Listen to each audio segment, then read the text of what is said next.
Hey everyone, thank you for joining me. My name is Alberta.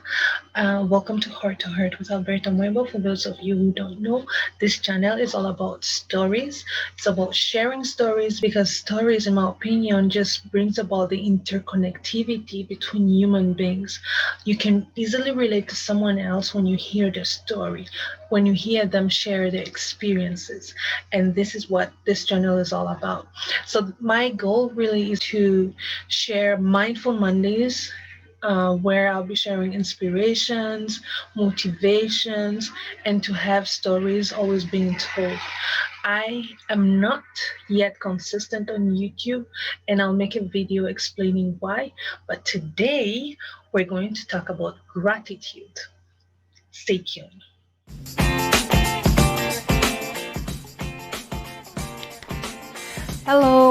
Thank you for joining me. My name is Alberta, and just encourage.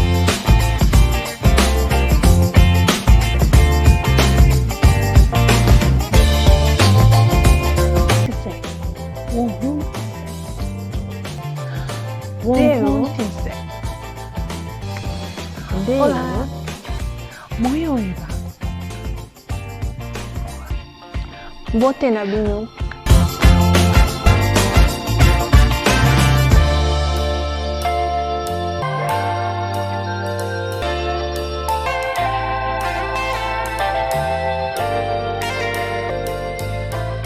Hello and welcome again. So, if you're my friend on Facebook, you've noticed that I have been sharing a lot of gratitude, friendship, appreciation.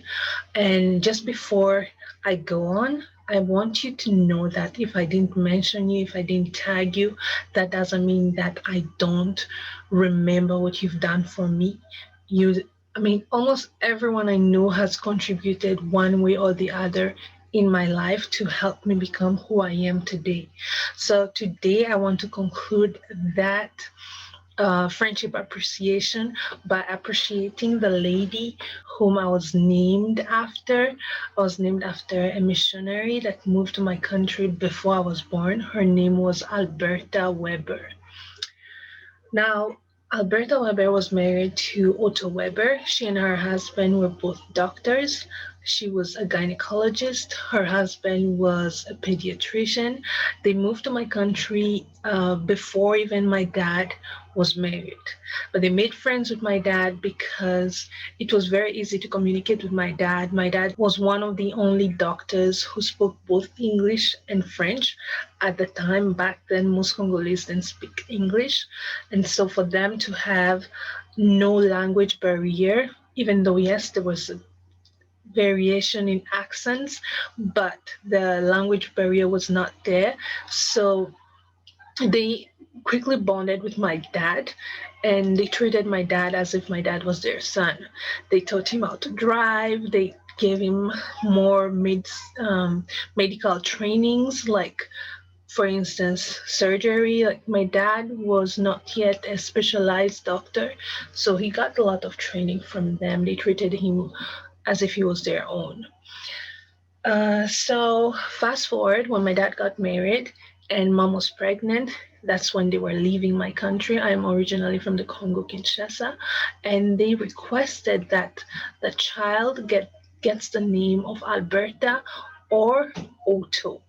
So if it's a girl, Alberta; if it's a boy, Otto. That'll be interesting. Otto Muembo. Anyway, long story so when I was born, I got the name Alberta. For a long time, I didn't really, I don't know, I didn't really like the name. It was a bit strange because almost everyone I knew had, sorry, my hair just got tangled. Almost everyone I knew had a Christian name, a traditional name, and then their surname. But for me, I had this name that wasn't even in the Bible. My name is Alberta. And then, yes, I have my traditional name and my surname. So when I was about 9 years old, I stopped my mom and then I said, Mom, why does everyone has a Christian name, a traditional name, but I don't have it. I don't have a Christian name. And that's when I learned about the Weber. I learned that this couple was very humble, even though they were both doctors. and very friendly. So they moved into my country, not knowing anyone. But I remember mom telling me, sharing a story about one of my dad's colleagues who was getting married. And so when the Webers, I'll say Webers, learned that he was getting married, they gave him the keys to their home in the States so that this man would go and spend the honeymoon in their home and then, you know, come back to the Congo. Like, who does that? Who does that? You know, we always, I'm talking about Africans, very often we think that because Westerners are very individualistic, you know, their culture is very different from ours, where we think we're more friendly than Westerners. Let me just put it that way. But how many people do you know, wealthy people, will go on a mission trip in my family lived beyond the villages, a place where most Westerners would call the jungle because there was no roads, no resources. It was really almost like a forest. That's where I was born. So, how many people do you know will move into that place and then they hear that someone is going to get married and give that person the keys to their house? And then after they've finished spending their honeymoon or whatnot, and they come back with the kids, like, how many people do you know will do that? So exactly, that's why my mom said they were very, very humble and very friendly, very loving people, and that's why she didn't hesitate to give me the name Alberta. So I'm really grateful that my parents gave me this name. The only thing I regret is that I never got to meet her in person. I never got a chance to meet Alberta in person. Um, when we moved to Canada, we were still in touch. After I learned about the story when I was 9 years old, I got in touch with her through email. We started writing to each other, and then when my family moved to Canada, we stayed in touch. And she said, "When are you coming to visit me?"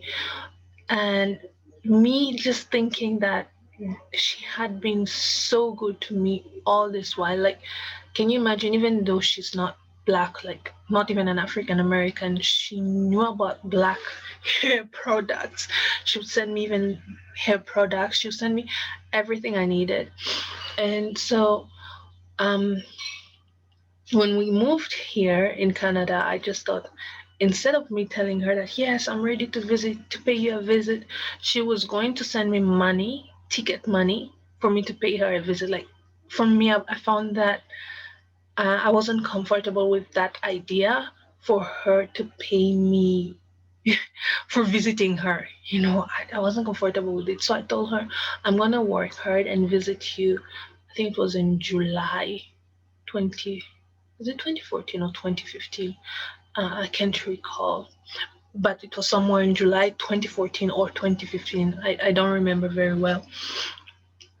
And unfortunately, after that conversation, not long after that conversation, I wrote to her. Now, this time I finished making my money, that I was ready to go and pay her a visit.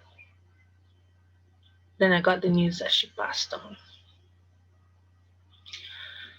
So I'm sharing this story with you, not to, not to share bad memories, but to encourage someone out there that when someone does something good for you, if you're able to do more than saying thank you, like pay them a visit, please do. Don't hesitate, like me, because otherwise you may miss out like me. So always be grateful, always thank people. In fact, if you're able to do more than just saying thank you, if you're able to pay them a visit. I know there's COVID, there's restrictions and whatnot, but there are ways you can show a person that you appreciate them more than just saying thank you. Please do it. Please do it. That's the whole point of this video. Thank you so much for watching. Thank you for sharing my videos, for commenting.